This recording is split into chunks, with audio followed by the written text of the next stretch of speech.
On her website, Harris DeBerry identifies herself as poet, writer, sound maker, curator, teacher. Perhaps the undergraduate degree at Kent University in Business and Corporate Communication led to the creation of BrassyBrown.com, where she encourages businesses or organizations coming to New Orleans to hire her for freelancing and consulting in the arts and digital details for small businesses and nonprofits. Certainly her MFA degree in creative writing and art therapy from Lesley University has guided her in her own writing, but also aided her in her desire to see poetry in the community at large. She organized Poems and Pink Ribbons, a workshop and reading series for breast cancer patients and loved ones. A poem she was writing about her mother led to a program entitled Daughters of Domestic Poets and Academics Respond to the Movie Help. She has served on the boards of STARE, Big Class NOAA, the Tennessee Williams Festival. She is active in the New Orleans writing and literary community, appearing on many panels and programs across the city. She is married to Harris DeBerry, a columnist for the Times-Picayune, and has one daughter, Naomi. She has written a poem, Dear Naomi, and Black Girls Everywhere. Two of her favorite poets are Sonia Sanchez and Dr. Pinky Gordon Lane, two poets I grew up with. She has written the best writing workshop, has been watching her daughter Naomi acquire speech and language. She says, language is learned by doing. I want to do language, take risks, be a conductor, and make harmony between sounds, words, and imagination. I want to shock my poetry senses and yours. Kelly DeBerry's Harry, welcome to the 10th People Program Poetry Reading. We're ready for you to shock our poetry senses.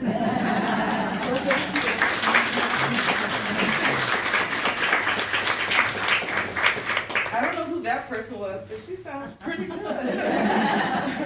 Thank you very much. This has been a wonderful treat for me. We're just coming out of workshop today. Can I just see the hands of the folks who were in workshop with me today? It was just really amazing and a great time talking about poetry and, the soundtrack. Okay, I got it. Can y'all hear me okay? Yeah. All right, good. So thank you all so much for your warm welcome. It's really been a pleasure, and I feel at home. Speaking of home, welcome to the city that floats on cloud 9, smiles wide as the Crooked Eye River. We have stories from way back to the Middle Passage. Every day in New Orleans ain't a festival. We are pre-millennial. We as in been here. We as in ain't leaving. We as in footwork. We as in black men huddled on milk crates. We as when trombone was just a shorty. We as in marching bands. We as in lip gloss, hair toss, black girl precision. We've been magical. We future before trending. We as in New Orleans took the gold, stole from our land and put it in our mouths. We transatlantic, we Caribbean African, drum priest people. I wish I could say all this on a name tag that says hello. Wish there was no pain in this explanation. Welcome to the city that is too fun to fail, but it fails me. Once I wash the glitter off my face, I'm starving, recruited last while my neighborhood changes at the speed of light.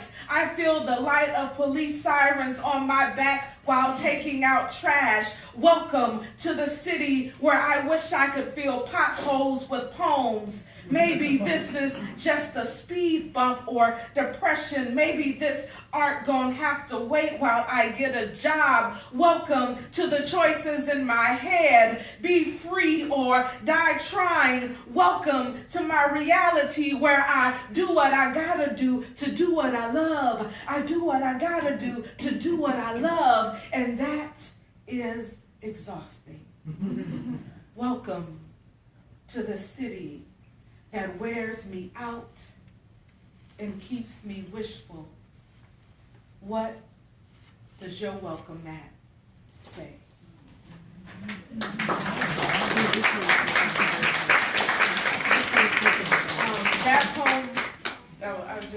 That poem was written for the opening of a new art space in New Orleans, and so as people were talking about the welcoming, I was still thinking about all the changes that are going on in New Orleans. It's a girl. It's a girl. So hands pat her father's back to comfort him. A girl disappoints a man's seed. A man's dream needs to be a boy. To carry the last name, take to games. It's cheaper than bowls and pink and dresses and getting knocked up, they tell me. Every man wants one, a junior or son, to be young again, go fishing, get dirty, flex muscles. Men can straighten a boy faster than a boy crazy girl. Poor dad has to explain why his why is a girl instead. Imagine your dad secretly sad that a girl is his first flag in the earth. And it's the women too, with wives' tales for making boys and satisfied men. Hurry and deliver that man a boy, as if my womb is a vending machine dropping the wrong soda. As if I should return this girl like a shirt or toaster and pop out a different ball of human. It's not his balls, cries my 3-year-old daughter on playgrounds. It's not his balls that tell my future. I never wanted a boy, never wanted to birth no man a trophy.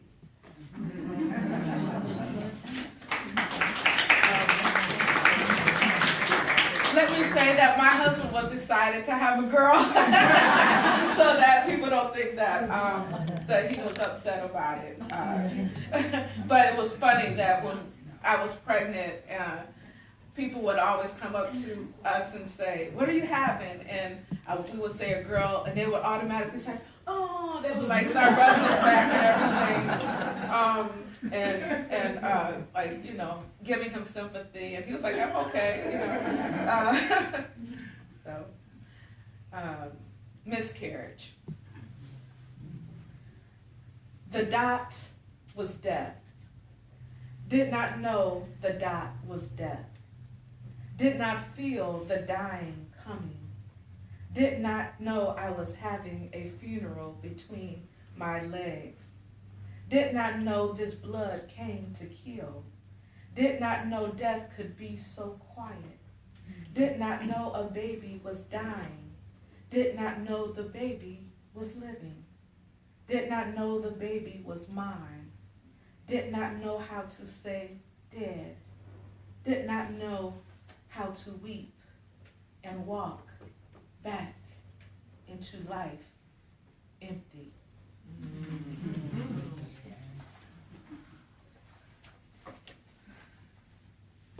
One.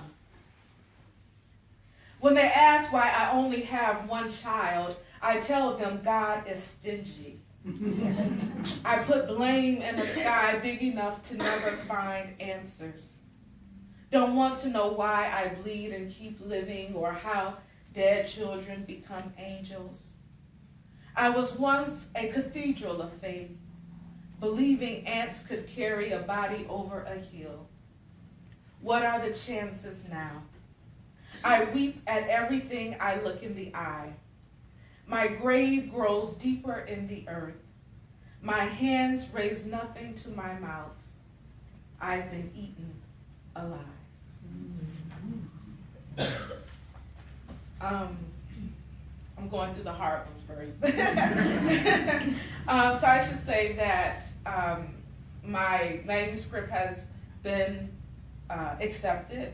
I can't release all the information now because we're still in contract, but I'm very excited about it, and so it should be here by the fall, this book called Shame on Her, which will have poems and hopefully a few essays in it as well.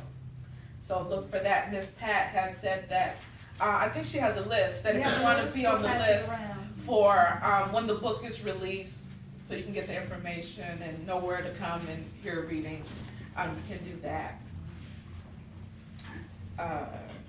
Mastectomy for my mother. I've always wanted a bra sexy enough to dangle off the shoulder of a hanger. But these blessings are heavy. Pulls the clothesline down in the open air. Bras are the gates that lock my back. Doc, unlock me. I know the bad written inside your folder. Keep your tissue. Lay me on the table. Open my gown like a curtain. Take what's under the light. Get these mountains out my way.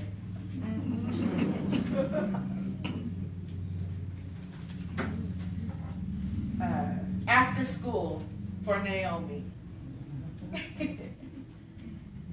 Mom, do you think I'm weird? She asked in a voice conceding 6-year-olds probably are a little. Her hands measuring her life in spills, scary sounds, milk bubbles, marker stains made in my high heels. She checks the word in her mirror and needs to know if she's good weird or bad weird. A girlhood ago, I stumbled on a playground, wondering how to master cool. The weird thing is, love is unseeable until you're upside down, hanging from a bar, a tear, trying to get a grip. When your body swings against the wind, your weird becomes wings as the magic go lie. I spring over her worries until next week.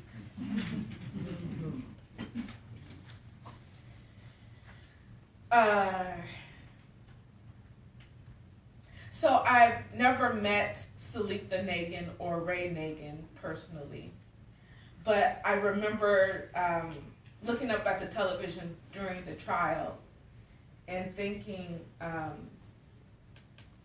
about just her body language and the weight of that. And I think it made me think about other women and wives in particular who are married to men that are public figures, and when they fall from grace, the burden that is on the wife. So this is called When Our Men Fall for Salitha Nagin. How do you wife in a world that eats your husband like a grape? The whole of your life swallowed as if you were a bride again, walking under the veil of love, giving yourself away to his lifetime. Behind closed doors, you let the air out of your smile. Never wanted to wife this way. Could have been happy drinking cheap wine, sorting junk mail. Wanting it all has become a chore of sorrow. You carry it like a dead bouquet in front of cameras and beg, no pictures, please. Disappearing is my survival.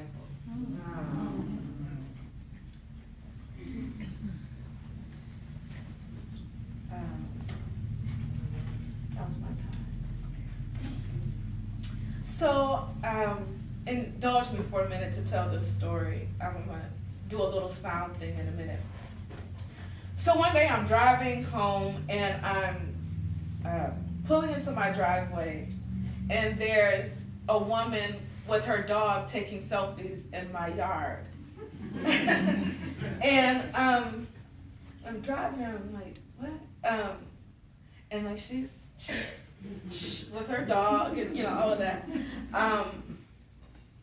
So I pull into the driveway and I'm looking at her. She doesn't look at me. She just is continuing in her photo shoot, her and the dog. And they were using our house as this backdrop.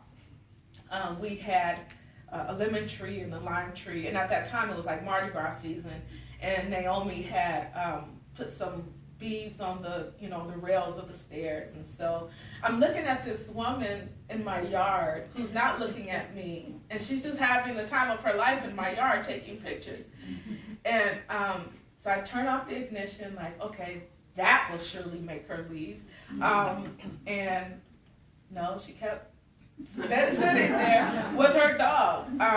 So I get out of the car and she says, I say, excuse me. And she says, me and my dog take pictures all the time. And like, she has an attitude back at me. And so we have this exchange, which led me to this. This is called gentrification blues.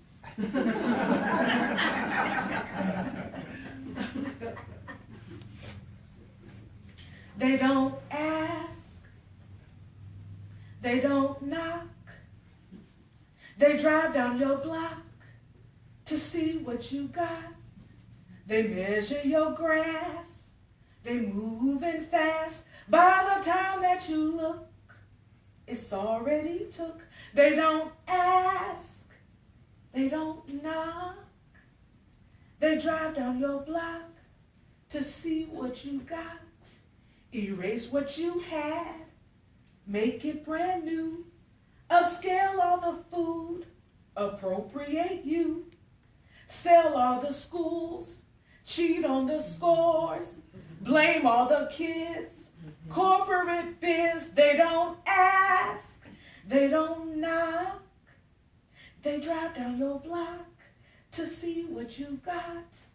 Nonprofit pimps, tourist trips, they come for the culture, take it all over, make you a stranger, displace all your neighbors.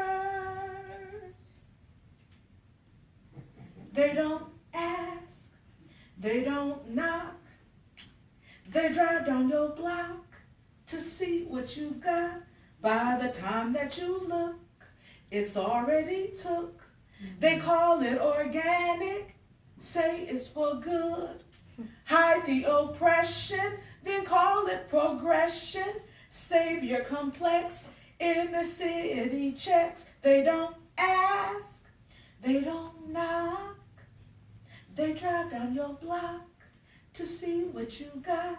If you're wondering who I'm talking about, it's the them that come and say it's too loud. It's the them that come and want to capitalize on all the tears in our eyes. They don't ask, they don't knock, they drive down your block to see what you got. By the time that you look, it's already took. Knock, knock. Who is it?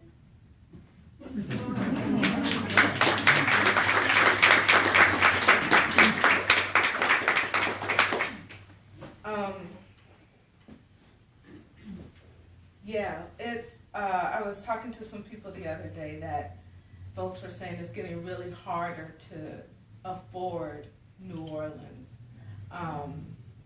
And for sure it is. And we go back and forth because, schools, crime, all of these things.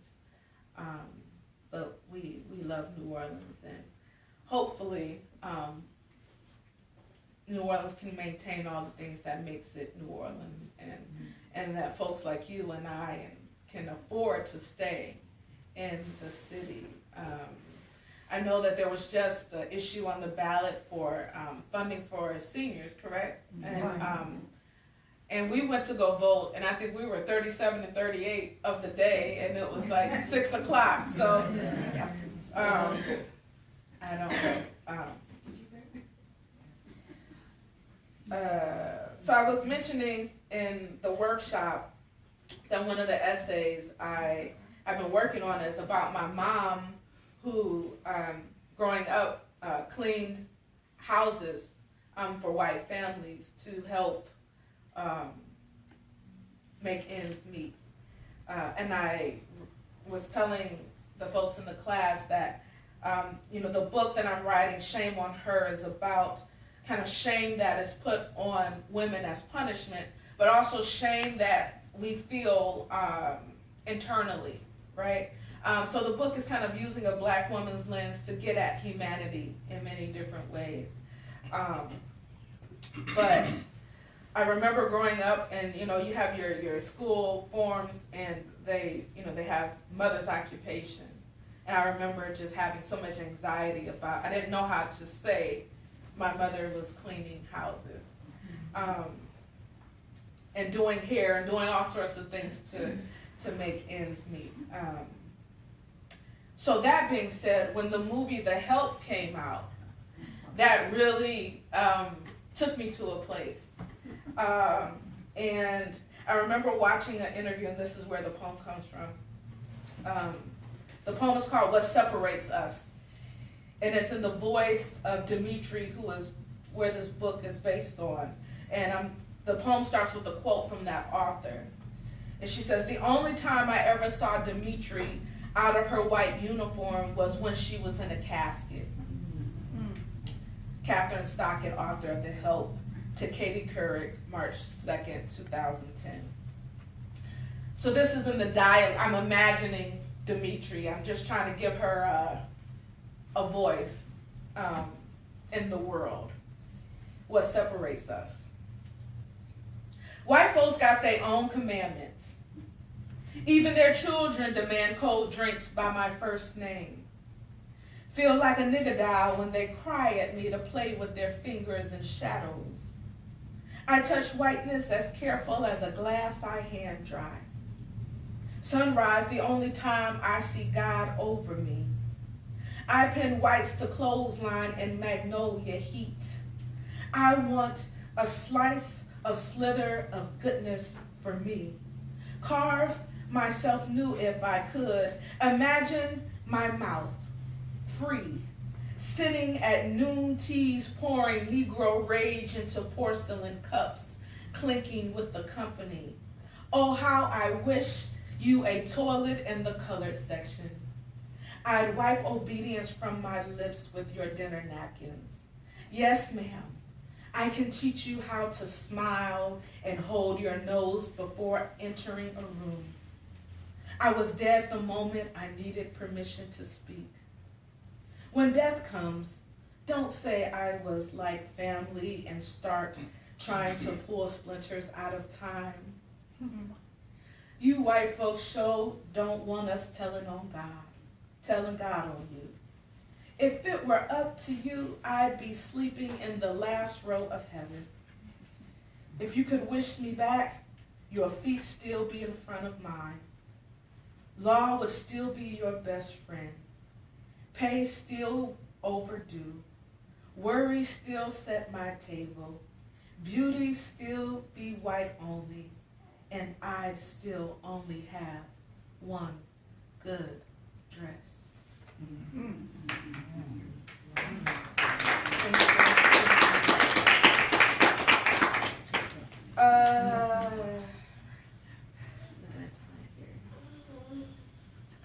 Okay. I'm gonna try this one. So, was it maybe a year ago or 2 years ago, Serena Williams won Sports Person of the Year. But it was a big controversy because her competitor for the prize was American Pharoah, the thoroughbred racehorse. And so they were pitting her against a horse and saying that it was called the sports person of the year. But there was like a lobbying to make the horse the sports person of the year. So this is called How Fast Must She Run for Serena. And let me warn you that, let me get some water for this one. To prepare for this poem, to think about this poem, I studied racehorse announcers. So I'm going to try to do this poem in that fashion. And on the page, just so that you know, it looks like a race on the page. So race is racing race. And they're off.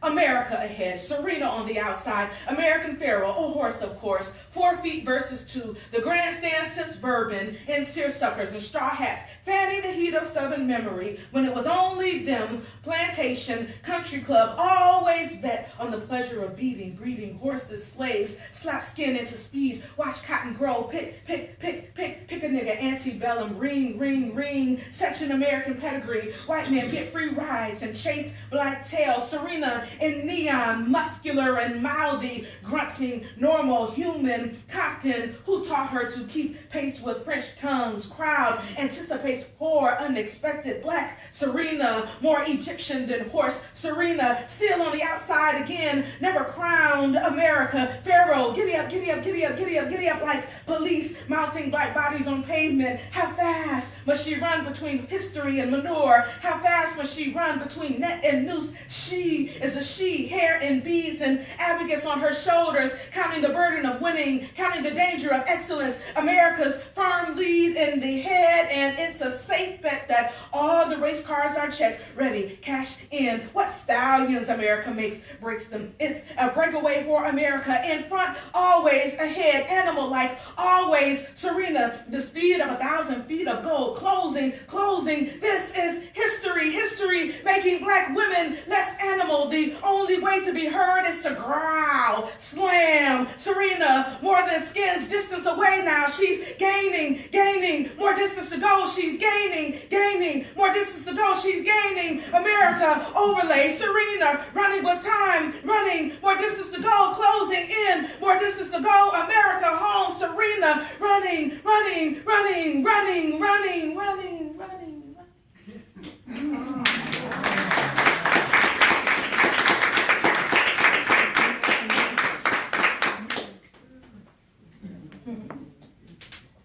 As it was mentioned in the bio, I am always trying to force myself into something different, something new. I'm always asking myself questions. How can a poem look on the page? How can I get to something different? I'm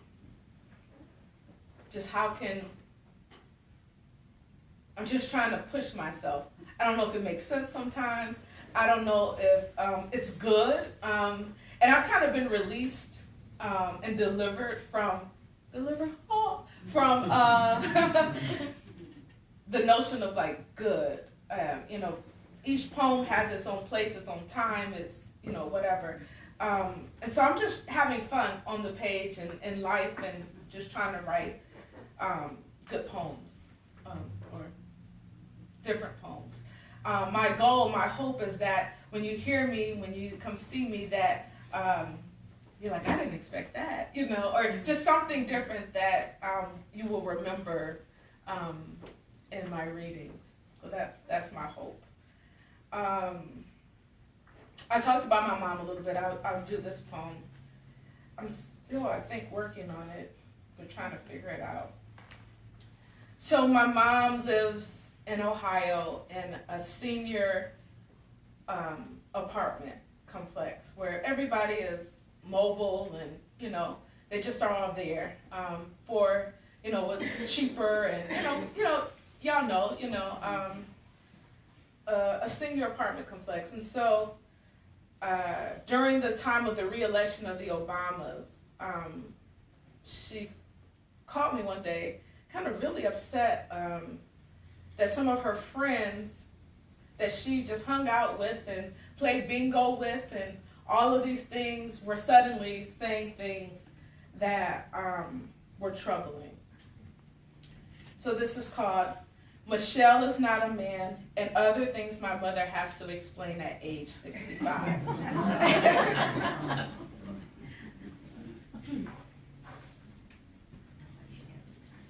My mother does not play bridge with her neighbors, digging their hands in peanuts, throwing salt over their tongues, remembering days of circling flesh in the open under a tree, a flag, a lifetime. Who gets dealt the better hand? Raise your hand if you're the good old boy pulling from the deck of Jim Crow, slapping jokes on the table. Michelle, oh, orangutan, dyke Democrat, chimpanzee in chief, ape in dress. They call her out of imagined jungles, dragging the M in her name like a southern man hooked to a pickup truck. My mother does not play bridge with her neighbors, coughing a deep Dixie phlegm of niggers coming up their elderly throats. Neighbors, the next door would-be cross burners. Neighbors, evangelical birther believers. Neighbors, Americans loathing for their country back. History says the first fallen trees were bridges, but I call them by names. Mama, Selma, Edmund Pettis, Ruby Bridges. My mother does not play bridge maker for her neighbors. Every stare is no bluff.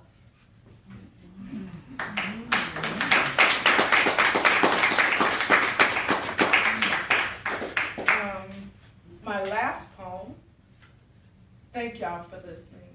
I really appreciate it. For being here. Thank you.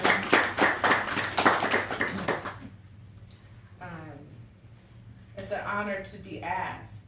I don't take that lightly. There's so many people writing in the city, and just to be asked is I feel very warm in my heart, and to be here for the 10th annual is really a blessing. So thank you. Last poem, How to Die Like a Diva for Aretha Franklin.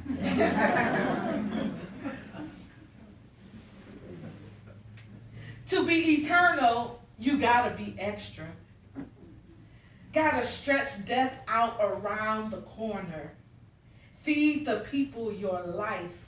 Let it linger on their lips. You want them talking 10 years from now in their living rooms. Your picture on a mantle, framed on the front of someone's t-shirt. Call all the sweaty, sore-throated, messy ministers to the altar. It's got to be a big old sanctified goodbye. You got to die Monday through Saturday. It's a full-time job impressing the living.